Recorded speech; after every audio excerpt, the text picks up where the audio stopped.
Good afternoon all of you. School of happiness की इस class में आपका स्वागत है। और आप इससे पहले भी कई सारी क्लासेस निश्चित रूप से ले चुके हैं और मैंने भी आपके साथ पहले एक क्लास की थी और उस क्लास में हमने कई सारी बातें की थी। तो आज हम कुछ आगे बढ़ेंगे और आगे की कुछ बातें करेंगे। अलग अलग टीचर्स आपको अलग अलग बातें बता रहे हैं और आप निश्चित रूप से कुछ ना कुछ सीख रहे होंगे और हैप्पीनेस के बारे में जान रहे होंगे। जब हैप्पीनेस के बारे में बात करते हैं तो बहुत ही एक विस्तृत सब्जेक्ट है ये, और खास बात यह है कि सबकी सोच इसके बारे में कुछ ना कुछ राय अलग होती है और उन राय को भी हमें समझना है। एट द सेम टाइम कौन सी चीज़ें हमें सूट करती हैं उनको हमें इनकॉर्पोरेट अपनी लाइफ में करना है। तो इन चीज़ों को समझते हुए हमें आगे बढ़ना है। तो जैसे कि आप स्क्रीन पे देख सकते हो, हमने कुछ चीज़ें की थी पहले और उन चीज़ों को हम आगे बढ़ाएंगे आज। तो उस क्रम में आपको हमने कुछ सवाल चर्चा किए थे। एक बार मुझे फिर से बता दो, इससे पहले कि मैं आगे बढ़ता चला जाऊं और बोलता चला जाऊं, आपको स्क्रीन पर सब दिखाई दे रहा है और मैं भी आपको दिखाई दे रहा हूँ? Yes sir. ओके, और मेरी आवाज भी ठीक आ रही है आप लोगों को? Yes sir. ओके, सो हमने कुछ सवालों की चर्चा की। कुछ सवाल थे जिनके कुछ के जवाब हमें मिल गए थे और कुछ के हमें नहीं मिले थे।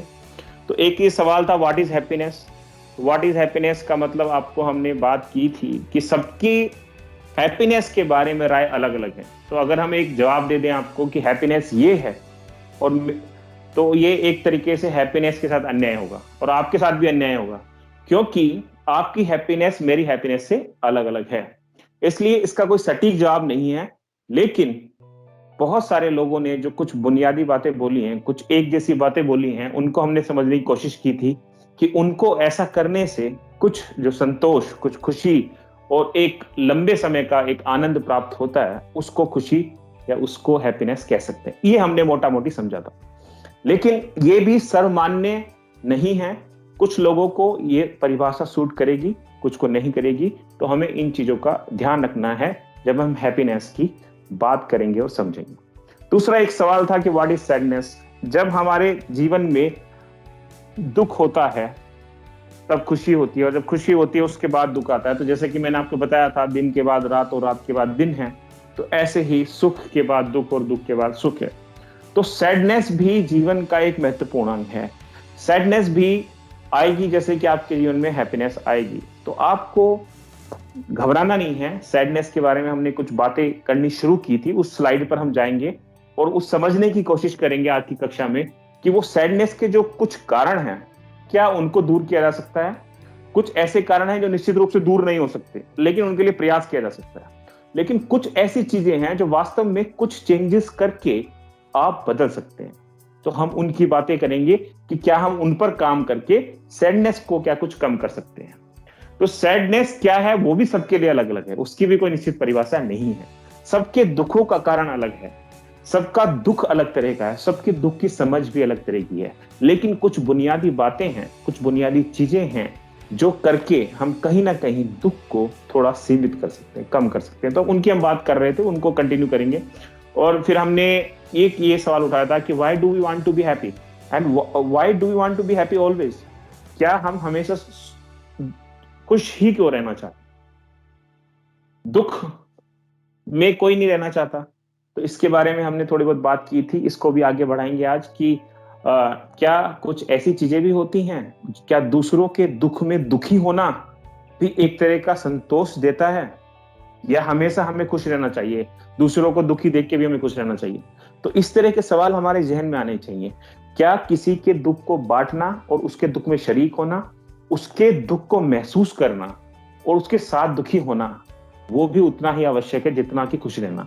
तो हमेशा हमें खुशी की तलाश नहीं करनी चाहिए। कभी कभी ऐसे लम्हे होते हैं जीवन में जब दुख का भी जीवन में समावेश होना चाहिए, खासकर जब दूसरों के दुखों को हम बांटते हैं। तो इसके बारे में हम और चर्चा और बातें कर सकते हैं। फिर हमने बात की थी, क्या हैप्पीनेस परमानेंट है, कैन इट बी परमानेंट। यानी कि हमारी जो खुशी है, क्या ये स्थायी तौर पर रह सकते हैं, निश्चित रूप से ये नहीं रह सकती। कुछ ना कुछ कारण हमारे जीवन में हमेशा आते रहेंगे, जो उतार चढ़ाव करते रहेंगे और हमें दुख की तरफ भी ले जाते रहेंगे। तो हैप्पीनेस परमानेंट नहीं है, इसका हमारे पास निश्चित रूप से आंसर है।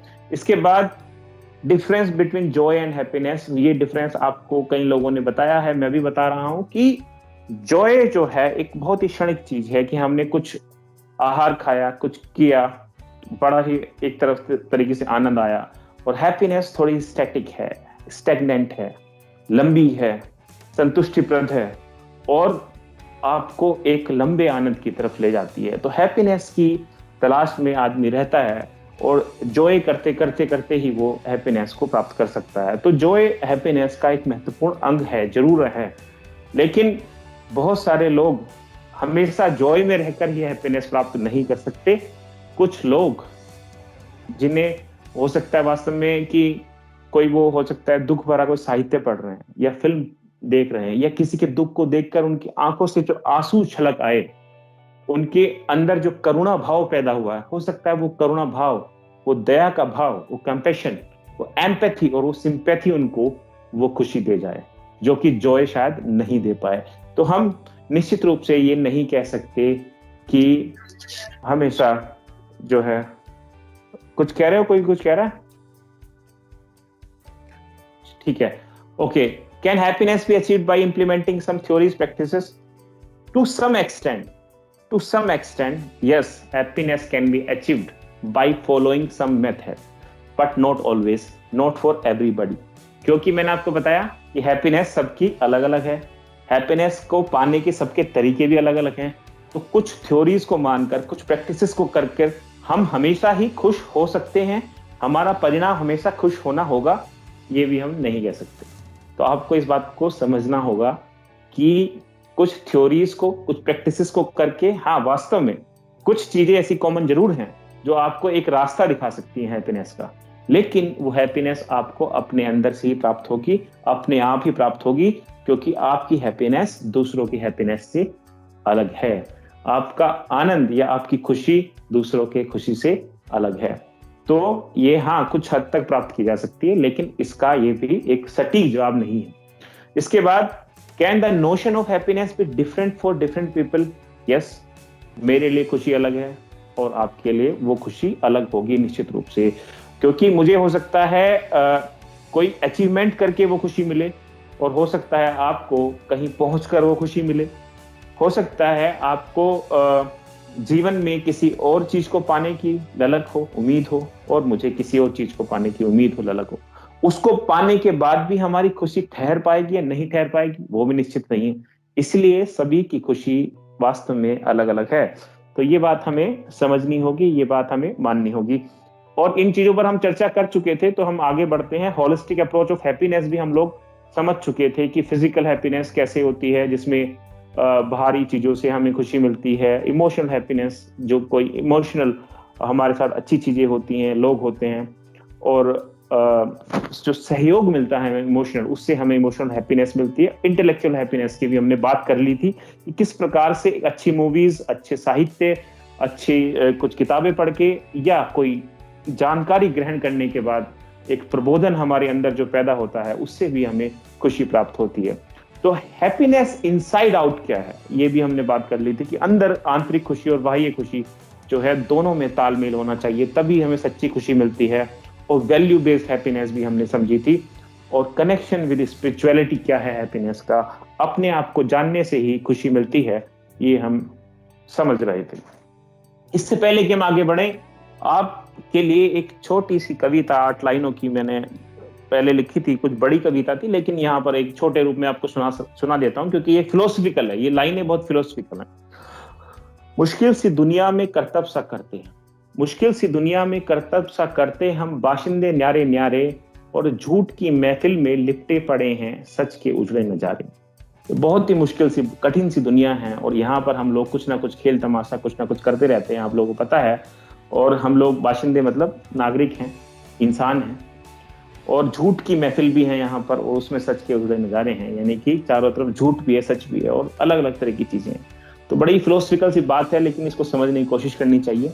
और रात की बाहों में बासी फिजाओं में खून की सूखी नदी है, उस पर भी ऊपर से चट्टानें पिघली पड़ी है। यानी कि मुसीबतों के पहाड़ हैं, बड़ी ही कठिनाइयां हैं और बड़ी ही मुसीबतें हैं, और उनसे बाहर निकल कर आपको आना है। तो ये एक कविता आपके सम्मान में। इससे पहले कि हम आगे बढ़ें, तो आगे मैं आपको ये बता दूं कि आज की हमारी कक्षा में हम लोग कुछ खास सवालों की चर्चा करेंगे, जो सवाल मैंने आपके सामने पोस्ट कर दिए, लिख दिए हैं, रख दिए। तो the first question that you see on the screen, if you can see, some basic causes of sadness sorrow, जो हम लोगों ने डिस्कस किए थे पिछली क्लास में भी, जिनमें से आधे हम लोगों ने डिस्कस कर लिए थे और आधे अब हम आगे डिस्कस करेंगे। दूसरा था where does the sadness happiness make place within you, हमारे शरीर में वो खुशी कहाँ रहती है? दिमाग में रहती है, ये सबको पता है, लेकिन दिमाग में वो कैसे काम करती है उसके बारे में हम थोड़ी सी चर्चा आज करेंगे आपके सामने। फिर some well-known remedies, cures to get away from sorrow and remain happy। इसके बाद हम तीसरे फेज में बात करेंगे कि वो कौन सी चीजें हैं, कौन सी दवाइयां हैं, दवाइयों से मेरा मतलब है कौन से उपाय हैं, कौन से इलाज हैं जिनसे हम दुख को दूर कर सकते हैं और खुश रह सकते हैं। चौथी चीज है, are we only working to treat symptoms and not eradicating the causes of sorrow unhappiness. कभी कभी मुझे ऐसा लगता है, और आपको भी लगता होगा, कि हम रोग की जड़ पर वार नहीं कर रहे हैं। हम रोग को तो दूर कर देते हैं, लेकिन जो रोग शुरू क्यों होता है उस पर हम वार नहीं कर रहे। तो उसके कुछ बेसिक जो फंडे हैं, बेसिक जो एलिमेंट है, वो रोग क्या है, वो मान लीजिए दुख है, अनहैप्पीनेस है, तो उसके कारण क्या है, उन कारणों को दूर करने की हम आज की क्लास में कोशिश करेंगे, उनकी चर्चा करेंगे कि उनको पहचाने हम कि वो कारण कौन कौन से हैं। तो इन चार चीजों पर हम लोग बात करेंगे। हमने ये स्लाइड पिछली उसमें यूज की थी, जिसके 4-5 जो ऊपर के रेड कलर में लिखे हुए हैं आपको दिखाई दे रहे होंगे, आप देख सकते हैं, पढ़ सकते हैं, स्क्रीनशॉट भी ले सकते हैं। तो ये जो 4-5 कारण ऊपर लिखे हैं, इनकी हमने चर्चा की थी पिछली क्लास में, और हमने देखा था some basic causes of sadness and sorrow. तो वो कौन से कारण हैं जिनसे हमें दुख होता है। तो सबसे पहली बात जो मैंने आपको बताई थी वो एक्सपेक्टेशंस थी। अपने आप से और दूसरों से बहुत अधिक जब हम उम्मीद लगा लेते हैं और वो उम्मीद पूरी नहीं होती तो हमें दुख होता है। तो ये हमारे हाथ में है, सीधी सी बात है कि हम लोगों से उतनी उम्मीद ना रखें। हम उतनी अपेक्षा नहीं रखेंगे तो हमें दुख भी कम होगा। अगर हम पहले ही सोच के बैठे हैं कि वो हमारी इतनी मदद कर देगा, ये सब कर देगा हमारे लिए, और वो बाई चांस नहीं कर पाएगा तो हमको दुख होगा। दूसरी मैंने बात बताई थी आपको, डिपेंडेंसी ऑन अदर्स, यानी कि दूसरों पर निर्भरता। जब हम बहुत ज्यादा निर्भर हो जाते हैं दूसरों पर अपने काम के लिए, मैंने आपको एग्जांपल दिया था कि आपने पूरे साल कोई असाइनमेंट नहीं बनाया और किसी बच्चे पर आप निर्भर करते हो कि वो मुझे असाइनमेंट दे देगा, लेकिन लास्ट टाइम पे वो नहीं दिया, तो आपके दुख का एक कारण होगा। तो पहले ही आप अपनी डिपेंडेंसी को कम से कम रखो, अपने काम खुद करो। तीसरी बात है ओवर एम्बिशियसनेस। मैंने आपको एग्जांपल दिया था, if I want to become something I have to see whether I am worthy of it or not. मैं वो बन सकता हूं कि नहीं, मेरे अंदर वो ट्रेट्स, वो गुण है कि नहीं। दूसरी बात, मैं उतनी मेहनत कर सकता हूं कि नहीं। और उस हिसाब से आप अपनी एम्बिशंस को निर्धारित करें, अपनी एम्बिशंस को बनाएं। अगर आपकी एम्बिशंस उतनी ज्यादा हाई है जितना कि आप काम नहीं कर सकते हैं, तो आपके दुखों का कारण बनेगा। आपको इन चीजों का ध्यान रखना है। मैंने आपको ये बताया था, इसलिए मैं बहुत जल्दी इन टॉपिक्स को पूरा कर रहा हूं, और जो चीज मैंने नहीं बताई थी उस पर मैं आ रहा हूं अभी, बस मुझे 1 मिनट दो। इसके बाद है फियर। मैंने आपको बताया था कि फियर, अगर आपकी लाइफ में फियर है, किसी चीज को लेकर डर है, तो भी आप कुछ नहीं कर सकते। ये मैंने आपको एग्जाम्पल दिया था कि मैं ये करूंगा तो मेरे नंबर कम आएंगे, और कम नंबर आएंगे तो माता पिता मुझे प्यार नहीं करेंगे, टीचर्स मुझे प्यार नहीं करेंगे, वो मेरा सम्मान नहीं करेंगे, मेरी हंसी उड़ेगी। So if there is a fear in your life, you cannot remain happy. So it's better that you do something to get away from your fear. तो fear से दूर रहना है आपको, fear ज्यादा नहीं रखना है जीवन में, किसी भी हद तक उसके लिए आप कोशिश करें। इसके बाद है not able to prove ourselves। कभी कभी हमें दुख होता है कि हम अपने आप को प्रूव नहीं कर पा रहे, तो उसके लिए कड़ी मेहनत आप करोगे अगर, तो आप अपने आप को प्रूव कर पाओगे। In any sphere of life, wherever you want to prove yourself, you can prove by working hard and practicing more and more। आपके अपने टैलेंट्स पर यकीन रखना है और प्रैक्टिस करते जाना है, तो आप अपने आप को प्रूव कर पाओगे। ये 5 चीजें हमने डिस्कस कर ली थी, इसलिए मैंने आपको बहुत जल्दी जल्दी बताया। फिर ये जो नीचे की कुछ 1 2 3 4 5 6 चीजें लिखी हुई हैं, शायद आप देख पा रहे होंगे। ये जो 6 चीजें लिखी हुई हैं, not much in control but recoverable, ये 6 चीजें 7 चीजें और भी चीजें हो सकती हैं। इसमें मैंने कुछ एग्जांपल्स दिए हैं आपको। मैं आपको ये नहीं कह रहा हूँ these are the universal truth और इसके अलावा कोई कारण नहीं हो सकता आपकी अनहैप्पीनेस का। There are several and several thousands of reasons can be there, but there are some common reason which we are looking forward to. Constant failure अगर हम अपने जीवन में होते हैं तो हमें बड़ा दुख होता है। हालांकि हम कितनी भी मेहनत करते रहे और फिर भी हम कांस्टेंट फेलियर होते हैं तो हमें दुख होता है। तो इन चीजों को हमें कैसे ठीक करना है या इन पर काम कैसे करना है, वो एक बहुत ही बुनियादी चीजें हैं। हमें बचपन से ही अपने टैलेंट्स और ट्रेड्स पर काम करना चाहिए ताकि हमारा फेलियर आए लेकिन उतना ज्यादा फेलियर नहीं रहे। तो उसको आप सीमित कर सकते हैं, पूरी तरीके से आप खत्म नहीं कर सकते क्योंकि लाइफ की जो सिचुएशंस हैं उस पर आपका पूरा कंट्रोल नहीं है, लेकिन थोड़ा बहुत आपका कंट्रोल है। तो मैं आपको ये कहना चाहता हूं कि कांस्टेंट फेलियर एक ऐसी चीज है जिससे आदमी घबराता है, दुखी होता है और दुख में जाता है। तो इस पर हमारा बहुत ज्यादा कंट्रोल नहीं है, लेकिन हम इसकी आगे बात करेंगे कैसे रेमेडीज और क्योर में, कि कैसे कंट्रोल करें, कैसे कम करें अपने फेलियर को, कैसे स्किल बेस्ड और टैलेंट की हम बात करेंगे ताकि आपका फेलियर सीमित हो जाए, कम हो जाए। आगे कर सकते हैं हम बीइंग डिसीव्ड बाय समवन। अगर किसी ने आपको धोखा दिया है, किसी प्रिय ने आपको धोखा दिया है, किसी डियर वंस ने आपको धोखा दिया है, so you would be pretty much devastated। आपको बहुत बुरा लगेगा, आप बहुत ही शॉक में आ जाओगे और वो आपके दुख का एक बहुत बड़ा कारण होगा। आपको स्क्रीन पर दिखाई दे रहा होगा, मैं साइड हो जाता हूं, है ना? कोई एक बार बोल दो, आपको मेरी आवाज आ रही है? Yes sir. Okay, please listen to me. है तो उसके बाद आपके जीवन में अगर कोई हैवी लॉस हो जाता है तो भी आपको बहुत बुरा लगता है, बहुत दुख होता है। हैवी लॉस का मतलब ये होता है किसी प्रियजन का मर जाना, है ना, या बहुत बीमार हो जाना, या आपका खुद का बीमार हो जाना। और हैवी लॉस का मतलब ये होता है कि आपकी जो प्रिय वस्तुएं होती हैं उनका चोरी हो जाना, खो जाना, टूट जाना।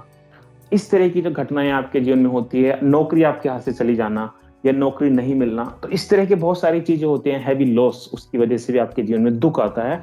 तो उन चीजों को भी थोड़ा कंट्रोल किया जा सकता है, उसके बारे में हम आगे बात करेंगे। मैं आपको सिर्फ अभी ये बता रहा हूं कि आपके दुख के कारण मेनली क्या क्या चीजें हैं, क्या हम इनमें से कुछ कारणों को कम कर सकते हैं।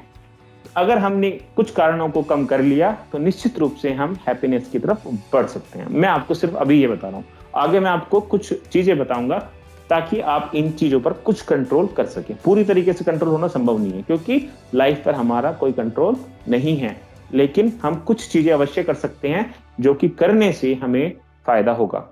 आगे चलते हैं। इनजस्टिस। अगर आपके जीवन में आपके साथ बड़ा अन्याय हो रहा है, आपको न्याय नहीं मिल रहा है, और न्याय किसी भी तरह का हो सकता है। मान लीजिए आप किसी पद के लिए बहुत योग्य हैं लेकिन वो पद आपको नहीं मिल रहा, तो ये अन्याय हुआ। हो सकता है आपकी किसी ने जमीन हड़प कर ली हो, किसी ने आपकी जायदाद ले ली हो, किसी ने आपके साथ धोखा किया हो और कोर्ट ने या किसी भी समाज ने आपको माना नहीं हो, आपकी बात को, आपका साथ नहीं दिया हो, तो ये एक इनजस्टिस हो गया। और इस इनजस्टिस की वजह से भी हमारे जीवन में दुख आता है। There can be several example of injustice in life, so you can think of them. एक है पॉवर्टी, अनफेवरेबल कंडीशंस वगैरह, इस पर आपका बहुत ज्यादा कंट्रोल नहीं है, बट हार्ड वर्क के द्वारा भी पॉवर्टी पर काफी काबू पाया जा सकता है। मैं ये निश्चित रूप से दावा तो नहीं कर रहा, लेकिन मैं कह रहा हूं कि जिन लोगों ने भी हार्ड वर्क किया है एक स्ट्रेटेजी के तहत, वो पॉवर्टी से निकल आए हैं अपने जीवन काल में और चैलेंजेस को एक्सेप्ट किया है और अनफेवरेबल कंडीशंस का भी उन्होंने बहुत भरपूर लाभ उठाया है, उनको अपने पक्ष में किया है कड़ी मेहनत के द्वारा।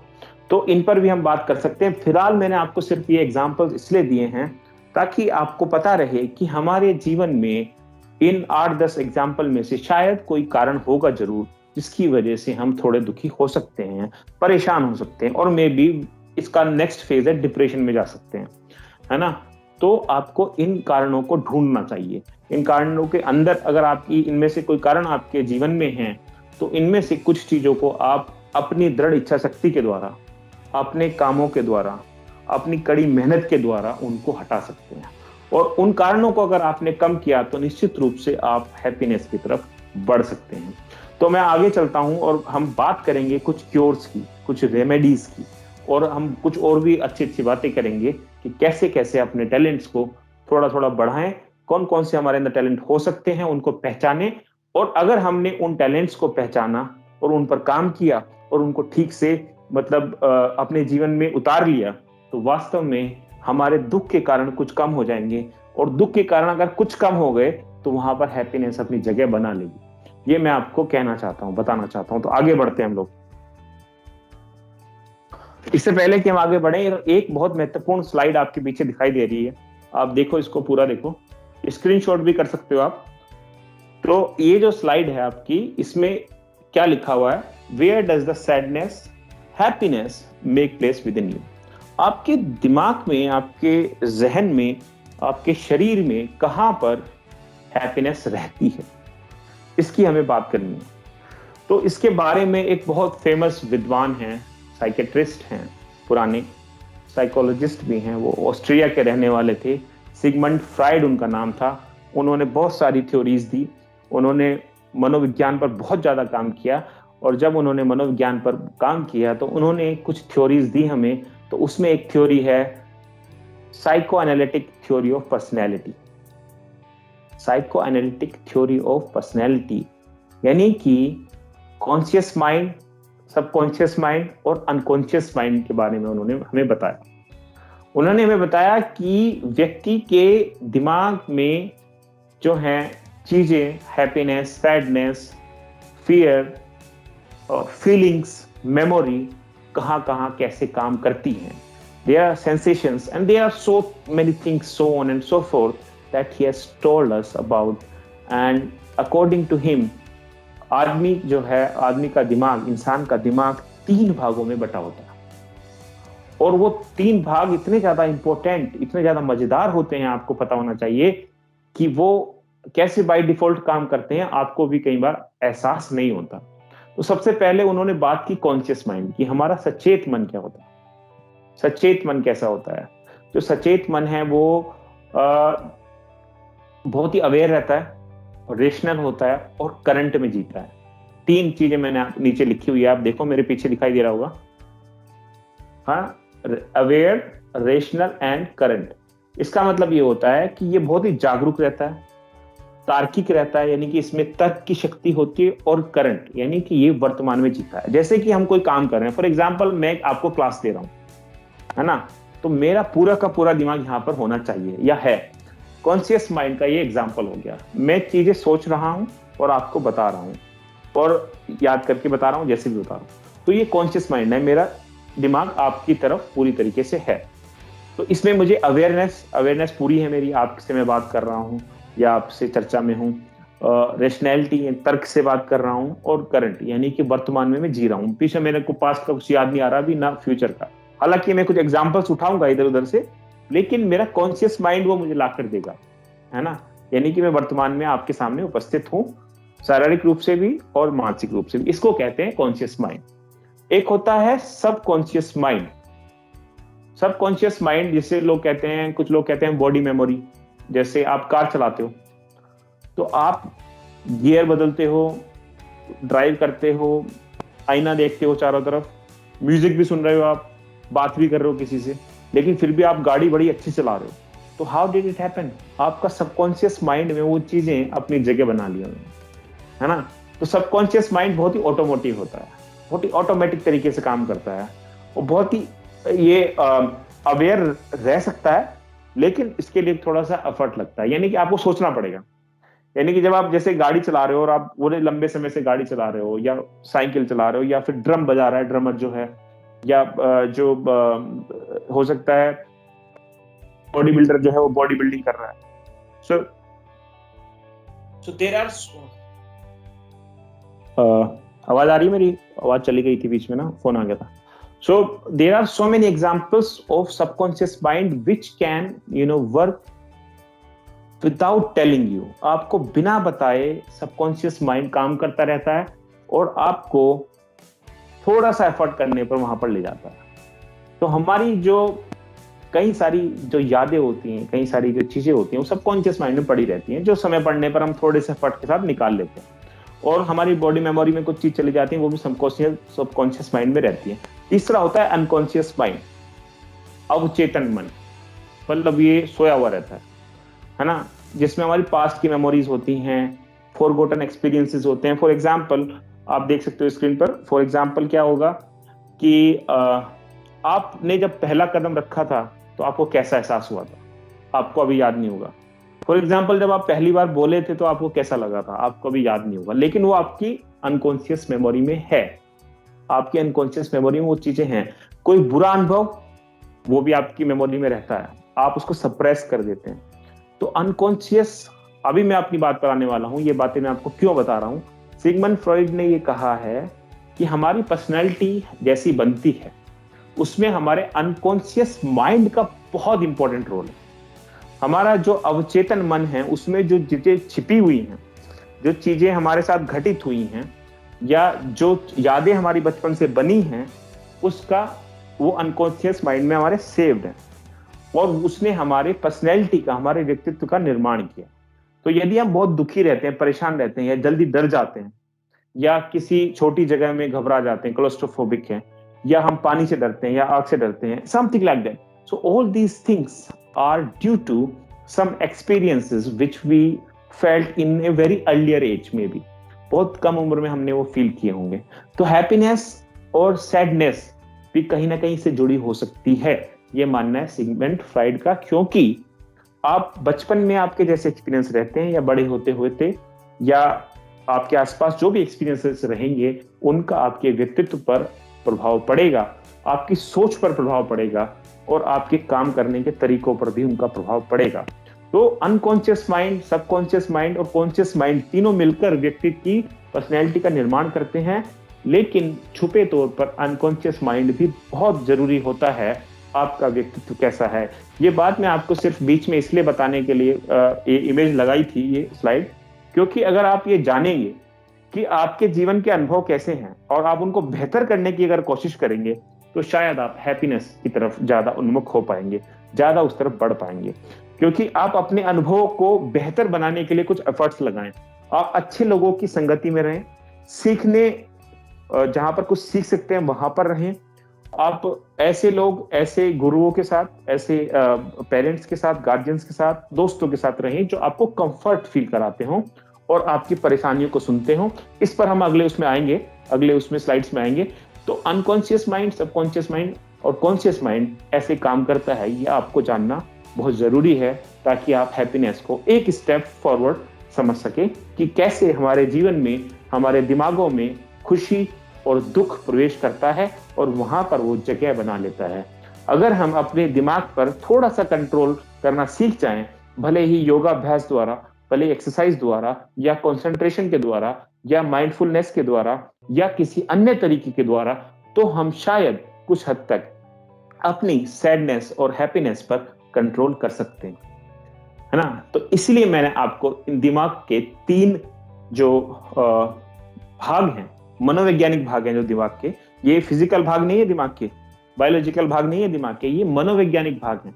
यानी कि किस तरीके से हम अपनी मेमोरी को और इस तरह की चीजों को, अनुभवों को इकट्ठा करते हैं। आगे बढ़ते हैं।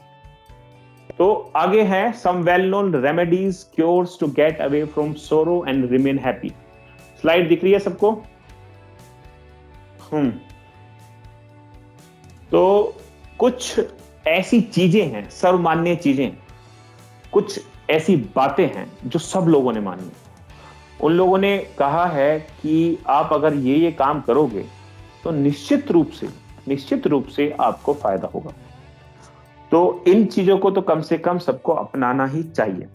तो वो चीजें कौन कौन सी हैं? Try to remain in present mindfulness. तो ये कहा है बड़े बड़े विद्वानों ने, मैं आपको थ्योरी में नहीं ले जाना चाहता ज्यादा, लेकिन ये कहा गया है कि अगर आप अपने दिमाग को प्रेजेंट में रखेंगे, वर्तमान में रखेंगे, तो आप जो हैं ज्यादा कॉन्शियस फील करेंगे और आप अपने काम को अच्छे से कर पाएंगे। And when you will be doing your work in a better way, your dopamine hormone will be activated.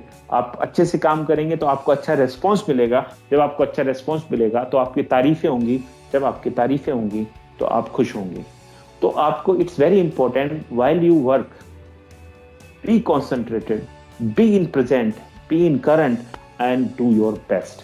तो ये बहुत जरूरी है कि आप माइंडफुल रहें, आप चीजों को नोट करते रहें। जैसे आप कहीं जा रहे हैं तो आपको वहां चीजों के प्रति एक याददाश्त बनाने की कोशिश करनी चाहिए।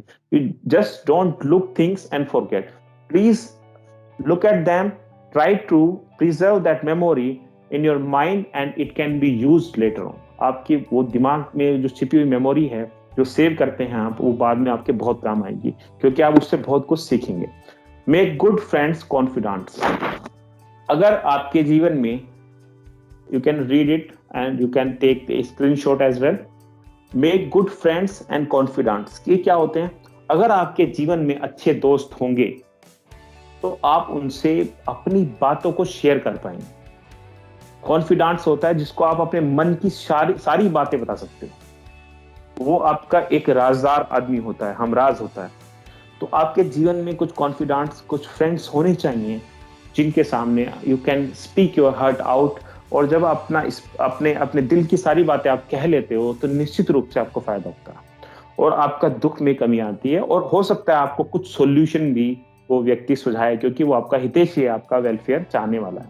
तो अपने जीवन में आपके अच्छे दोस्त कॉन्फिडेंस होने चाहिए। ये तो सबको सर्वमान्य बातें हैं, मैं उन पे बात कर रहा हूँ। अभी कुछ और भी बातें बताऊंगा इसके बाद जो कि आपको हैप्पीनेस के लिए करनी चाहिए।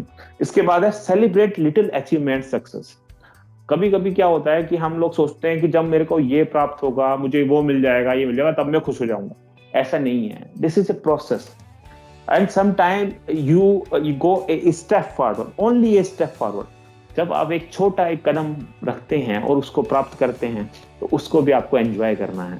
जब आप उसको एंजॉय करना सीख जाओगे, छोटे छोटे अचीवमेंट्स को एंजॉय करना सीख जाओगे, तो जब आपको बड़ा लक्ष्य प्राप्त होगा तो आपकी खुशी और भी बड़ी होगी।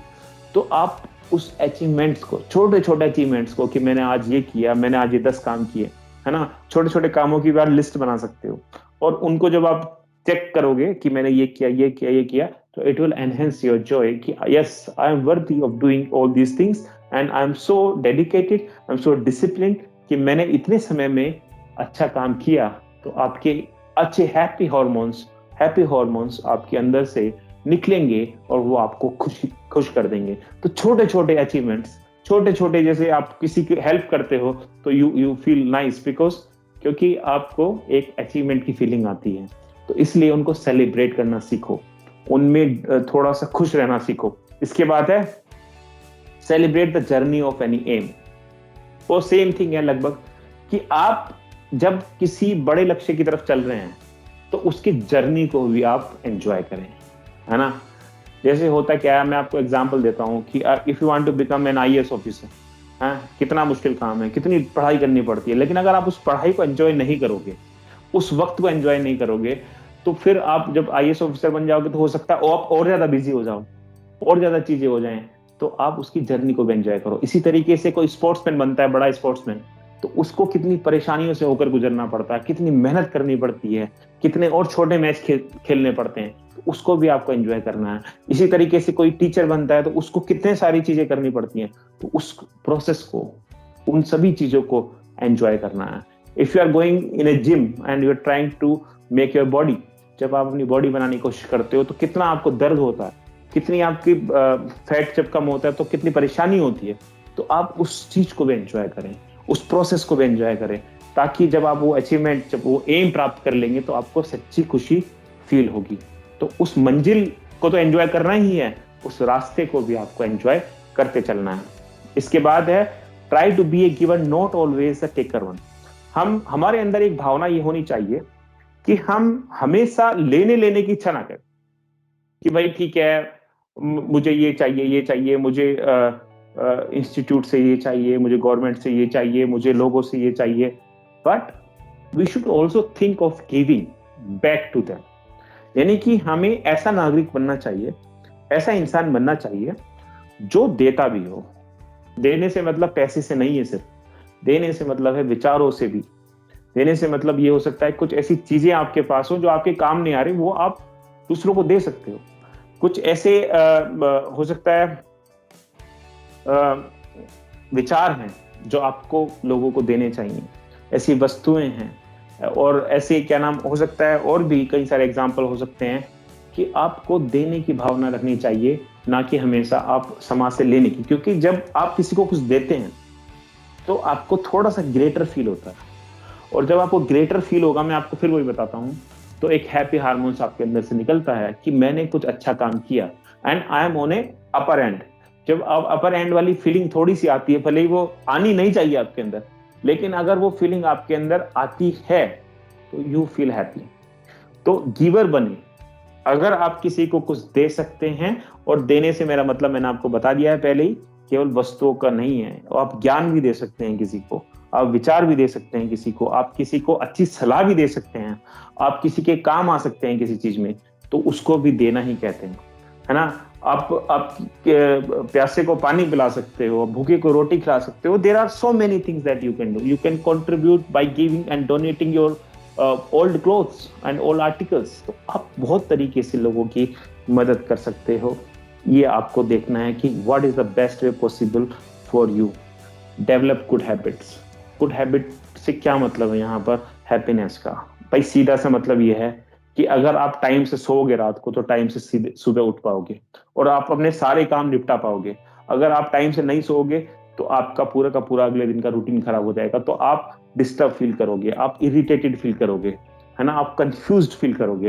And while all these things happen to you, you will feel irritated, and in irritation you become eccentric.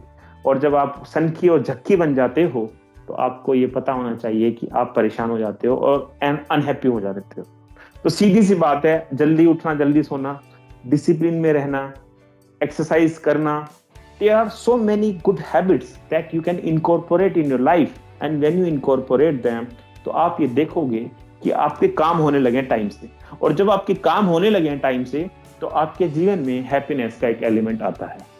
तो ये बहुत जरूरी है कि आप अच्छी आदतों को अपनाओ। हालांकि ये बहुत छोटी सी बात है कि भाई अच्छी आदतें अपनाओ, सब कहते हैं, और इसका हैप्पीनेस से सर ने जोड़ दिया, ऐसा नहीं है। अब ऐसा ही है, आपको मानना पड़ेगा। अगर आप अच्छी आदतें नहीं अपनाओगे जीवन में, तो आज नहीं तो कल आपको बड़ा भारी नुकसान होगा, और वो भारी नुकसान आपके दुख का कारण बनेगा। आप समय से काम नहीं कर पाओगे, और समय से काम नहीं होगा तो आपको असफलता मिलेगी, और असफलता दुख का बहुत बड़ा कारण होता है। तो always try to incorporate good habits in your life and try to follow them as much as possible. Some of you may say that it's a very old rhetoric, old phenomena. सब लोग कहते रहते हैं कि ऐसा करो वैसा करो, बट मैं आपको बता देता हूँ, हैप्पीनेस का भी बहुत सीधा मतलब है इस चीज से। इसलिए अपनी आदतों को सुधारो और उनको बेहतर करो।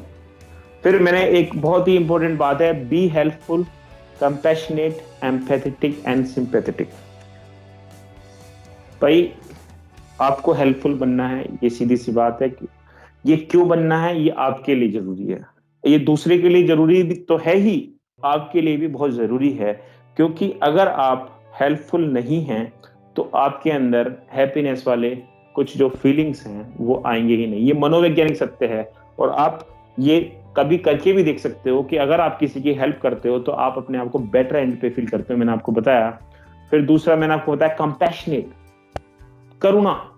आपके अंदर दूसरों के प्रति दया होनी चाहिए, एक भाव होना चाहिए। किसी की परेशानी पर हंसना नहीं है, किसी की परेशानी में शरीक होना है। इससे आपको फायदा होगा, उसको तो होगा ही होगा फायदा, प्रत्यक्ष रूप से, डायरेक्टली। लेकिन अगर आप कंपैशनेट हैं, आपके अंदर से खुशी फील होगी आपको। मैं आपको बता देता हूँ, ये सत्य है, ये मनोवैज्ञानिक सत्य है। आप इसको आजमा कर देख सकते हो। अगर आप कंपैशनेट हैं, आप करुणामयी हैं, तो आपके अंदर खुशी का प्रसार भी उतना ही अच्छे से होगा। एम्पैथेटिक एंड सिंपैथेटिक, सहानुभूति और समानुभूति, यानी कि किसी के प्रति मैं कुछ काम आ सकूं किसी तरीके से, और उसके अनुभव को उसी तरीके से फील करने की कोशिश करूं। किसी का अगर कोई प्रियजन एक्सीडेंट में मर जाता, और हम अगर उससे सिंपैथी नहीं रखेंगे, एम्पैथी नहीं रखेंगे, तो हम इंसान कहलाने लायक नहीं है। अगर हम उसको जानते हैं, उस व्यक्ति को, तो आप उससे समानुभूति और सहानुभूति जो रखेंगे, वो बहुत इंपॉर्टेंट है। और अल्टीमेटली वो आपको एक अच्छा बेहतर इंसान बनाती है। और जब आप बेहतर की तरफ जाते हैं, तो फिर वही हैप्पीनेस वाले एलिमेंट आपके अंदर जागरूक होते हैं। तो ये गुण बहुत जरूरी हैं एक ऐसे व्यक्ति में जो खुश रहना चाहता है। उसके अंदर करुणा, उसके अंदर समानुभूति, सहानुभूति और दया, और इसके साथ साथ मदद करने की एक इच्छा शक्ति होनी चाहिए।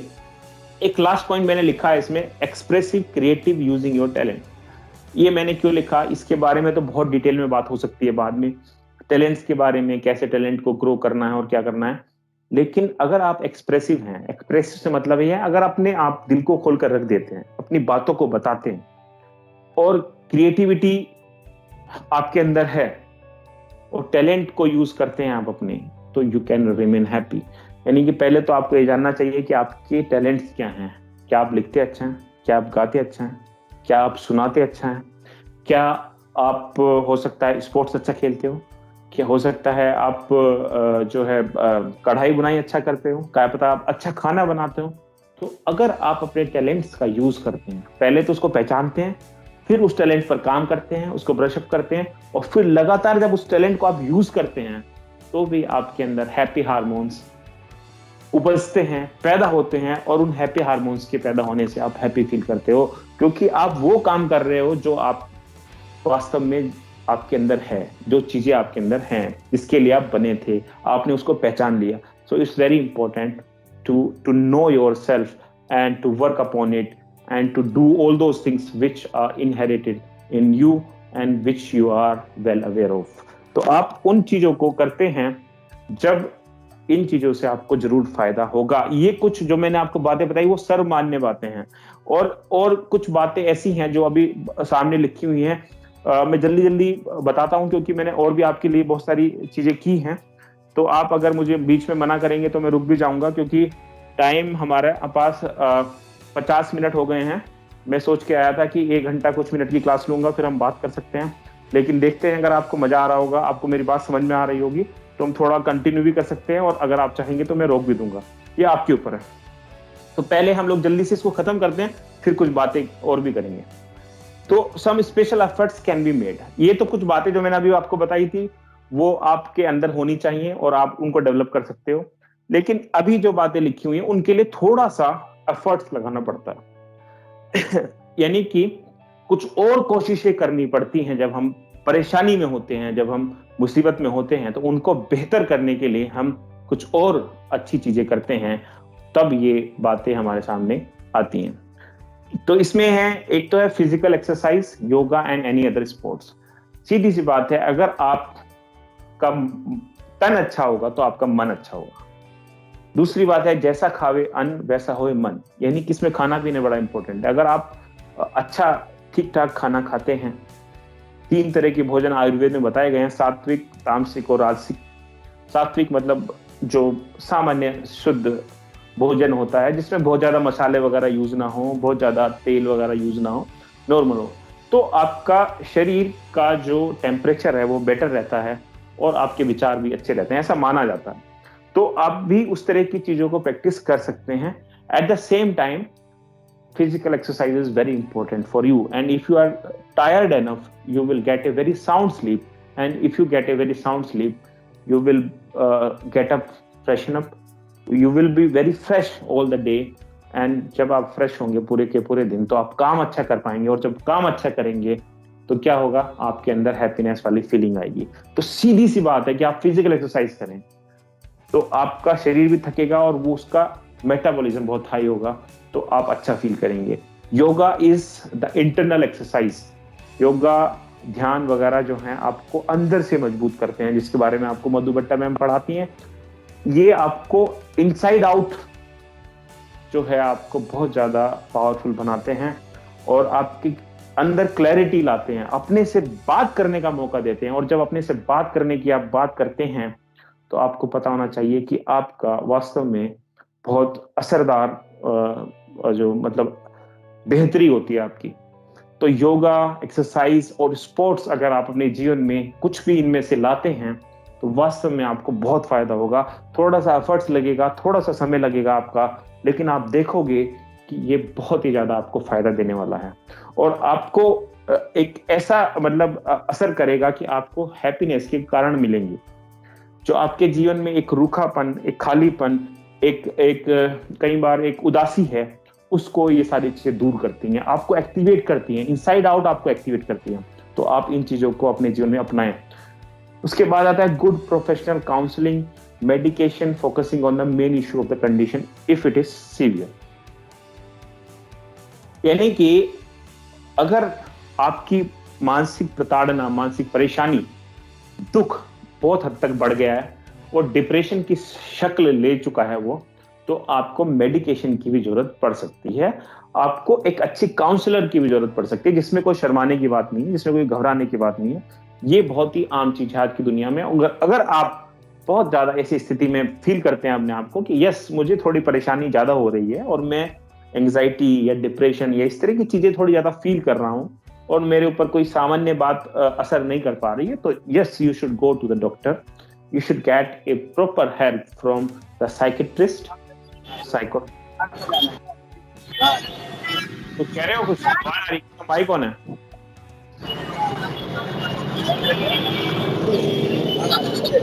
इसका माइक कौन है? माइक ऑफ करो, माइक ऑफ करो,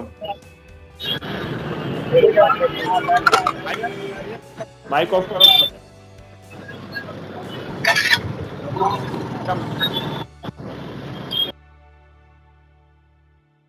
Okay, so next point is psychiatric therapy or mental exercise. The same thing, you can go to a psychiatrist who can help you out in those things. If these things which we have already discussed, if they don't work with you and you are very troubled, you should go to a psychiatrist. He can help you out or she can help you out in a better way. तो इस तरह की चीजें हमें करनी चाहिए और इन सब चीजों से बस सुरक्षित रहना चाहिए जो भी हमें परेशानी देती है। Try to remain contented, satisfied while working harder to achieve better. हमें एक दो स्थितियां हैं, दोनों ही विरोधाभासी हैं। आप ये देखिए कि हमें सेटिस्फाई भी रहना है लेकिन हार्ड वर्क भी करना है, समझ रहे हो आप? तो ये प्रैक्टिस करना बड़ा ही मुश्किल काम है। बट अगर जिस व्यक्ति ने ये प्रैक्टिस कर ली कि मैं संतुष्ट भी हूं और मैं और भी बेहतर करना चाहता हूं, इस भाव को अपने अंदर पैदा करना है आपको।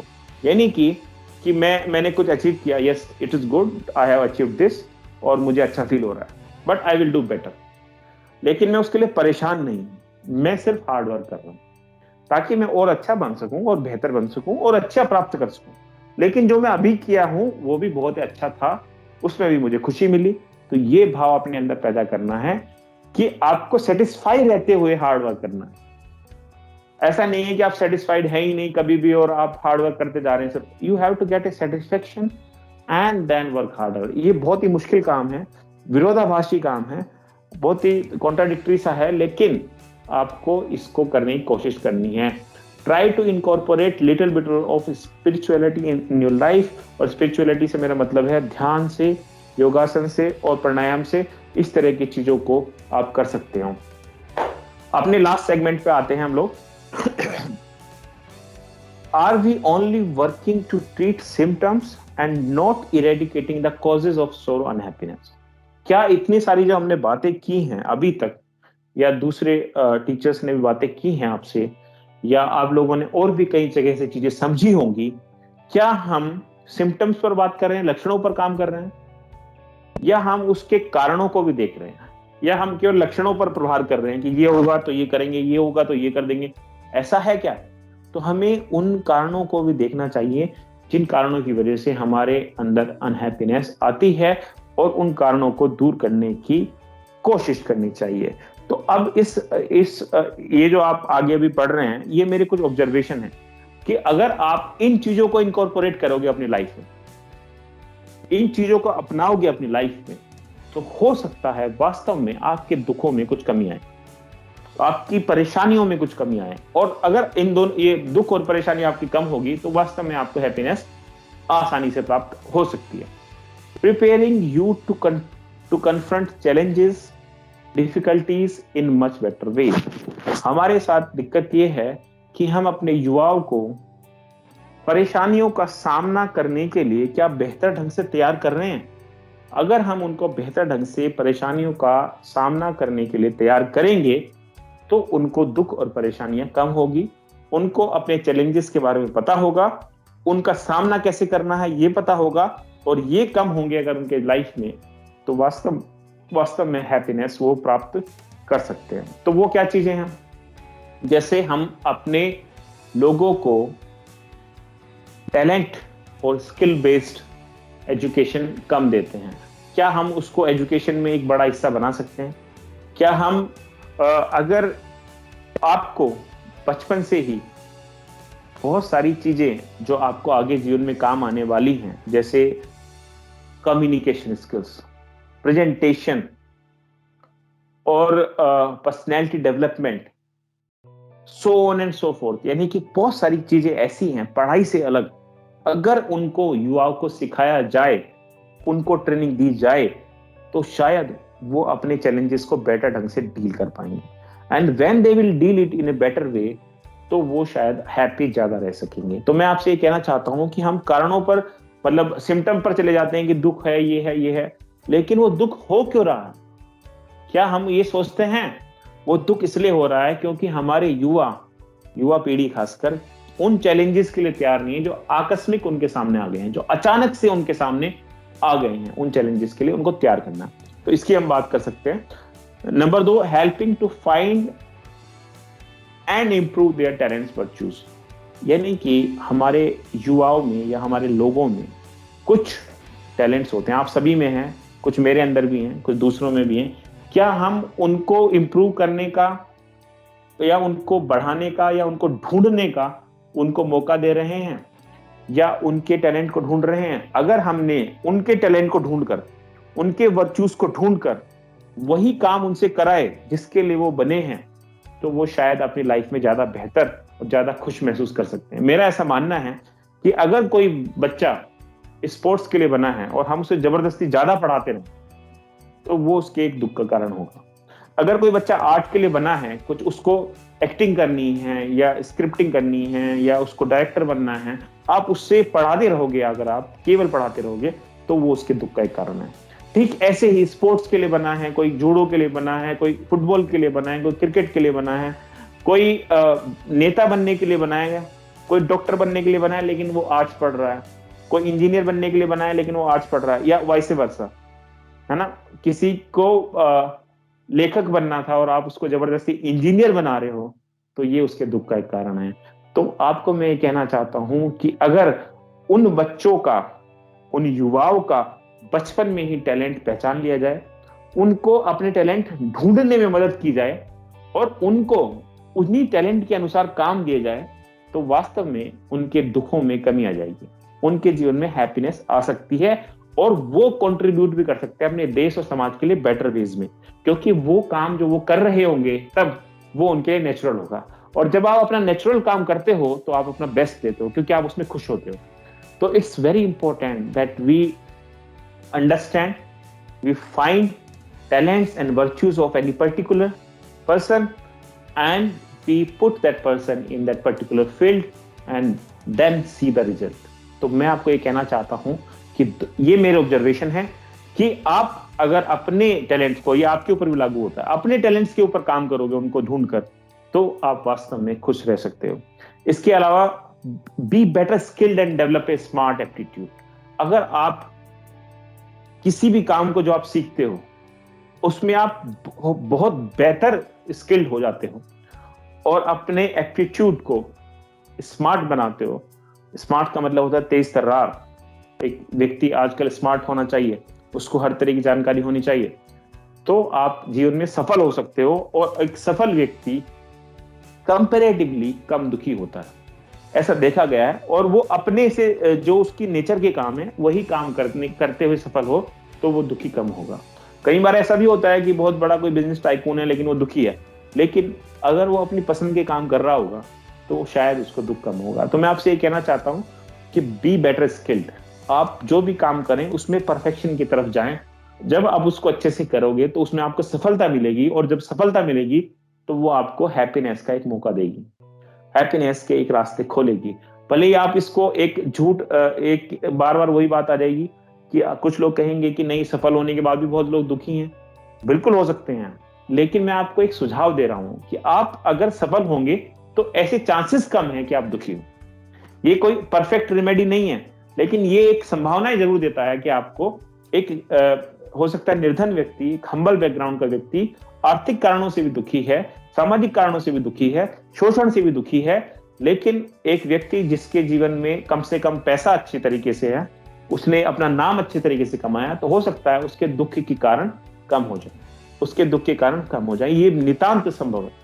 तो आप इस बात पर जोर देकर समझें कि आप स्किल्ड बेहतर तरीके से हों, ताकि सफलता के चांसेस बढ़ जाएं, और सफलता के चांसेस बढ़ने से आपके आर्थिक और सामाजिक और दूसरे दृष्टिकोण से आप जब सफल होंगे तो आपको तनाव कम होगा, और तनाव कम होगा तो दुख कम होगा, सीधी सी बात। Find ways to evolve and utmost positive attitude towards every incident. आपको हर घटना, जो भी घटना आपके जीवन में होती है, उस घटना से कुछ पॉजिटिव इनपुट्स लेने की कोशिश करनी चाहिए।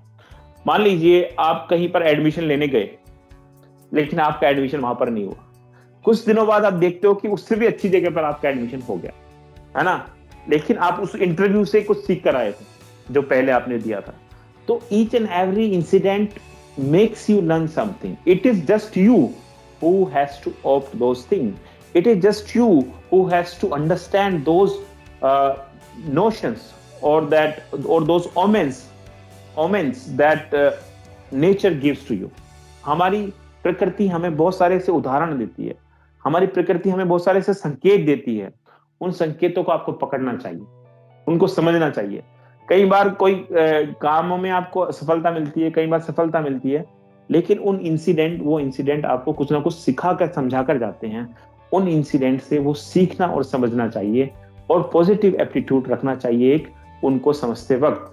अगर आपका पॉजिटिव एटीट्यूड होगा तो आपका वो पॉजिटिव एटीट्यूड कहीं और आपके काम आएगा, और उस घटना से आप सबक ले चुके होंगे। ऐसे बहुत बहुत सारे उदाहरण हो सकते हैं, और मैं आपको और एग्जांपल अभी दूंगा आगे थोड़ी सी देर बाद।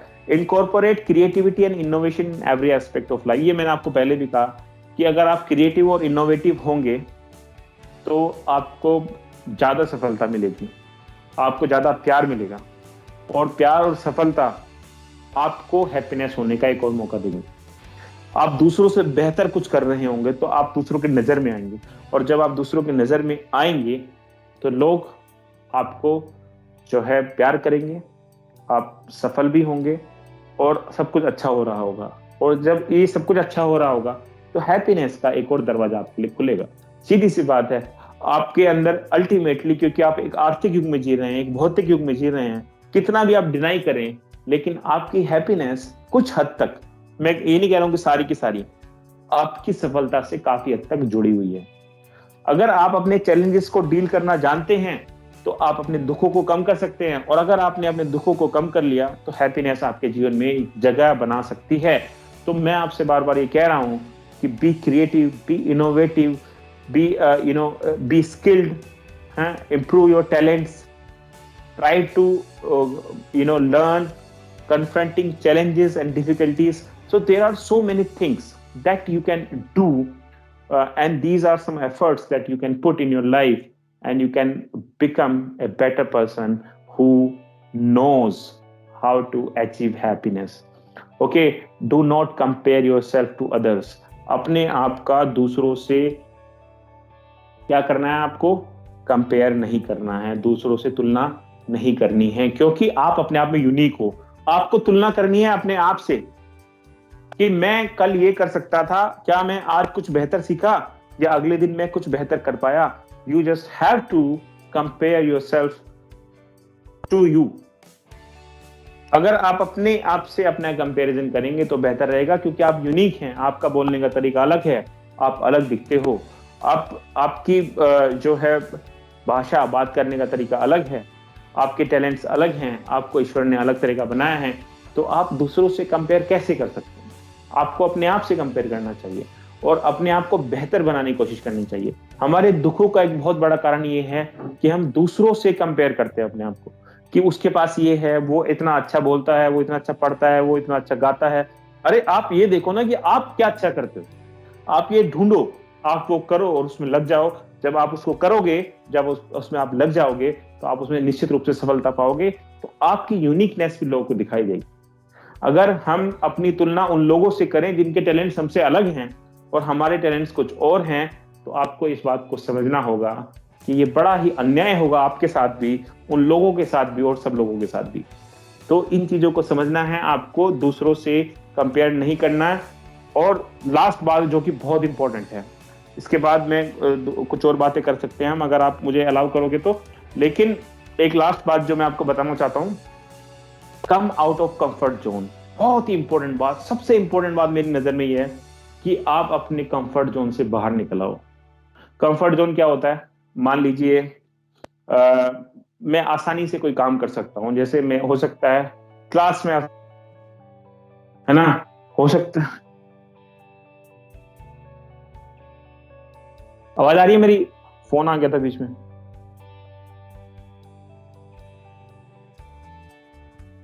हाँ हाँ, कंफर्ट जोन का मतलब ये है कि आप कोई काम जो बहुत आसानी से कर देते हैं, उस काम से अलग आपको कुछ ऐसे काम करने की कोशिश करनी चाहिए जो कि आप मुश्किल से करते हैं। मैं आपको इसका एग्जांपल देता हूं, जैसे मैं थिएटर करता था।